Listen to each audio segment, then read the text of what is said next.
जय हिंद दोस्तों, स्वागत है आप सभी का आपके अपने यूट्यूब चैनल जैकपुर पे। तो रटना मना है सीरीज का इकोनॉमिक्स का ये पार्ट 3 होने वाला है। इसके पहले भी 2 पार्ट हमने अपलोड किया था, आप लोगों ने बहुत पसंद किया और आप लोगों के डिमांड पे ये तीसरा पार्ट आ चुका है। क्वेश्चन का लेवल देखिए कितना टफ है, लेकिन आंसर हम आपको इस तरह देंगे ना कि वैसा आंसर आपको पूरे बुक में ढूंढोगे तो नहीं मिलेगा। ठीक है, कहीं नहीं मिलेगा सिवाय हमारे वीडियोज़ के। तो इसलिए कहते हैं कि वीडियो को लाइक जरूर कीजिएगा। इस वीडियो के लिए ज़्यादा नहीं तो कम से कम 100 लाइक तो आप लोग पूरा ही दोगे। साथ ही साथ प्यारा प्यारा कॉमेंट करना बिल्कुल भी नहीं भूलिएगा। तो चलिए शुरू करते हैं। हम चैनल पे जो लोग पहली बार आए सब्सक्राइब तो कर ही लीजिएगा और मेरे दिए गए नंबर पे एक बार मैसेज करके अपने व्हाट्सएप ग्रुप को ज्वाइन कर लेना है, क्योंकि आज ही मैंने 2-3 वीडियो अपलोड किया, कोई किसी भी वीडियो का नोटिफिकेशन नहीं गया, तो मैंने सारा वीडियो को व्हाट्सएप में डाला तभी बच्चे उसको देख पाएँ। तो इसीलिए व्हाट्सएप ग्रुप को ज्वाइन करना बहुत ही ज़रूरी है। तो देखिए यहाँ पे हम लोग आते हैं सवालों पे। सवाल में कहा गया है कि भुगतान शेष में असंतुलन से क्या अभिप्राय है, इसके कारण की व्याख्या करें। क्वेश्चन देख के ही बच्चे डर जाते हैं और आंसर तो मत पूछिए। ऐसा ऐसा आंसर, ऐसे ऐसे वर्ड का इस्तेमाल किया गया है ना कि आपके ऊपर से पार होगा सारा। तो चलिए हम लोग इसको समझते हैं और बिना रटे इसको आप आसानी से लिख पाएंगे अपने एग्जाम में, गारंटी लेते हैं। देखिए, भुगतान शेष का अर्थ है किसी देश का दूसरे देश के साथ पैसों का पूरा हिसाब। कभी कभी होता है ना कि बच्चों को किसी की आवाज़ पसंद नहीं आती। मान लीजिए मेरी आवाज़ आपको पसंद नहीं है, तो कम से कम जो लिखा गया है उसको तो पढ़ सकते हो ना। तो इसलिए हमने आसान शब्दों में इसको लिखा है, ठीक है, ताकि आप खुद से भी पढ़ करके समझ सको। देखिए, भुगतान शेष का अर्थ क्या होता है, किसी देश का दूसरे देशों के साथ पैसे का पूरा हिसाब। कैसा हिसाब अभी क्लियर नहीं हुआ है, बस इतना समझ लो कि पैसे का हिसाब होगा, अपने देश से दूसरे देशों की तुलना किया जाएगा। कैसे किया जाएगा आगे देखते हैं।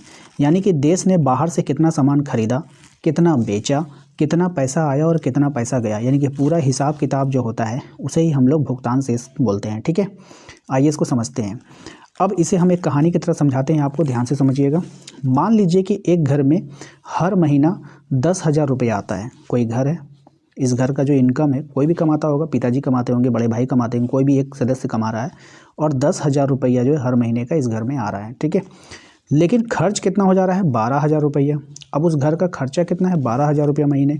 तो घर में हर महीने 2,000 रुपये की क्या हो जा रही है, कमी हो जा रही है। यही कमी अगर लगातार बनी रहे तो घर क्या हो जाएगा, कर्ज में डूब जाएगा। स्वाभाविक सी बात है, इतना आपको समझ में आ गया, कर्ज क्या में डूब जाएगा। इसी तरह जब किसी देश में बाहर से बाहर जाने वाला पैसा, कोई देश है, ये हमारा इंडिया है और ये हमारा मान लीजिए कि दुबई है, ठीक है, ये हमारा दुबई है।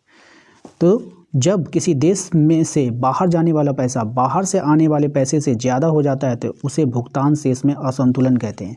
मान लीजिए कि यहाँ से हम लोग $10 यहाँ भेज रहे हैं और वहाँ से जो है पैसा $8 आ रहा है, तो संतुलन नहीं बना, नहीं ना बना, इसे ही बोलते हैं भुगतान शेष में असंतुलन।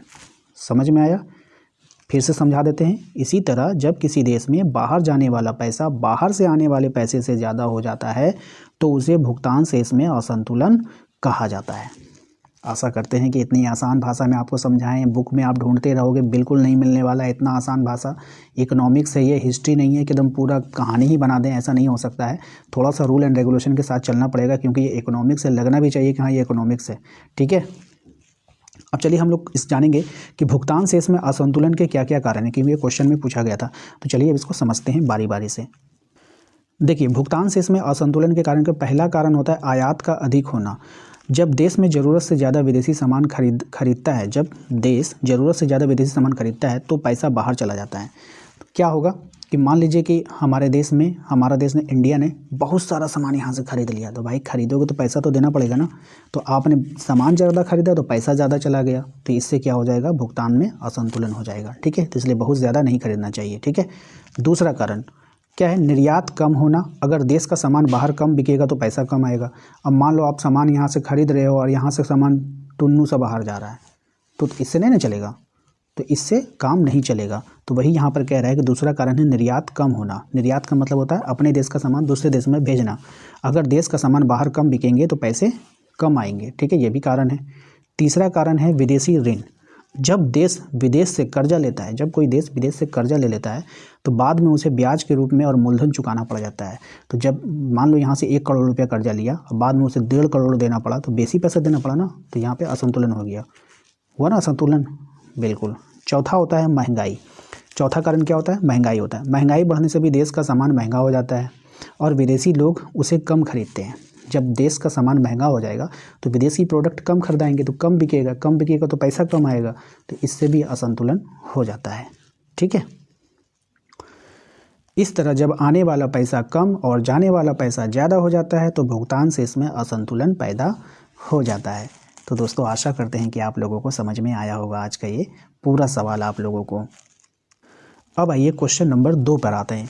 क्वेश्चन नंबर 2 में आपसे बोला गया है कि विनिमय दर को प्रभावित करने वाले कारकों को समझाइए। देखिए कितना इंपॉर्टेंट सवाल है और इसके आंसर को ना बच्चे रटते थक जाते हैं और आज रटते हैं कल भूल जाते हैं, यही होता है उनके साथ।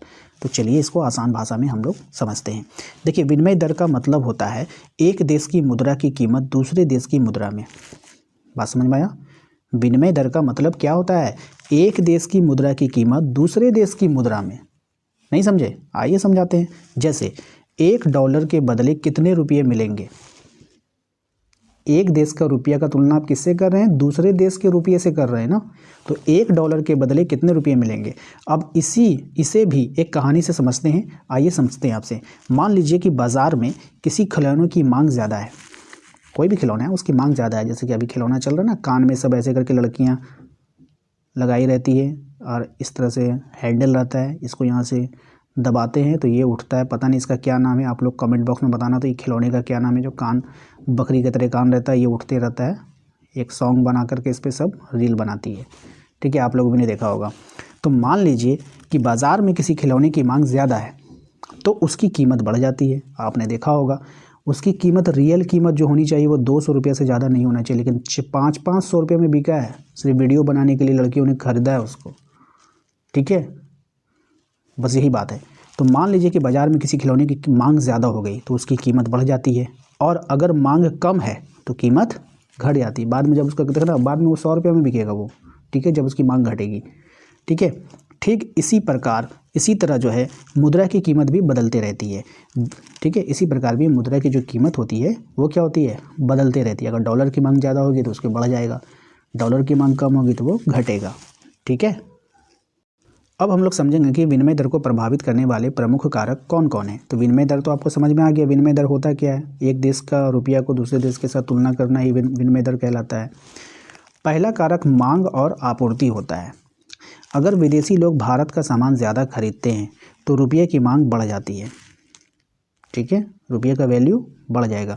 अगर विदेशी लोग भारत का सामान ज़्यादा खरीदेंगे तो रुपये की मांग बढ़ जाती है और रुपया क्या हो जाता है? मजबूत हो जाता है। ठीक है, दूसरा कारक होता है आयात निर्यात। निर्यात ज़्यादा होने पर विदेशी मुद्रा आती है, इससे देश की मुद्रा मजबूत होती है। अगर आप कोई सामान बाहर भेजते हो, ठीक है, तो वहाँ से क्या होगा? विदेशी मुद्रा आएगी। निर्यात करोगे, बेचोगे तो विदेशी मुद्रा आता है। ठीक है, बात समझ में आई? तीसरा कारक होता है इसका महंगाई। अगर देश में महंगाई ज़्यादा हो तो देश का सामान महंगा हो जाता है और उसकी मांग क्या हो जाती है? घट जाती है। ठीक है, इससे भी फ़र्क पड़ता है। ठीक है, चौथा कारक होता है विदेशी पूंजी। अगर विदेशी कंपनियां निवेश करती है तो विदेशी मुद्रा आती है, इसे विनिमय दर पर अच्छा प्रभाव पड़ता है। अगर जैसे ही विदेशी मुद्रा हमारे देश में आएगी तो इससे क्या होता है? अच्छा प्रभाव माना जाता है। ठीक है, इस तरह कई कारण मिलकर मुद्रा की कीमत को ऊपर नीचे करते रहते हैं। इसी को ही विनिमय दर प्रभाव कहा जाता है। बात समझ में आएगी? विनिमय दर क्या होता है? विनिमय दर के कारण भी आप लोगों को मैंने समझा दिया कि क्या कारण है विनिमय दर होता क्या है? मतलब कि तुलना करना, उसका जो डिफरेंस आ जाता है अपने देश की मुद्रा में विदेशी मुद्रा में। और ये होता क्यों है, सारा मैंने कारण आपको यहाँ पे समझा दिया। बस 1 से 2 बार इस वीडियोस को देखिए और खुद से लिखने का कोशिश कीजिए। अगर 10 लाइन भी अगर आप लिख पा रहे हैं तो बिल्कुल बेस्ट हैं आप। ठीक है, आशा करते हैं दोस्तों आज का ये वीडियो आपको पसंद आया होगा। वीडियो अच्छा लगा है तो प्लीज़ लाइक करने कीजिए। चैनल पे जो लोग पहली बार आए हैं सब्सक्राइब कर लीजिएगा, बेल आइकन को प्रेस कर लीजिए ताकि आने वाली हर एक वीडियो का नोटिफिकेशन आपके मोबाइल पर जाए। मिलते हैं नेक्स्ट अगले वीडियो में। Thank you.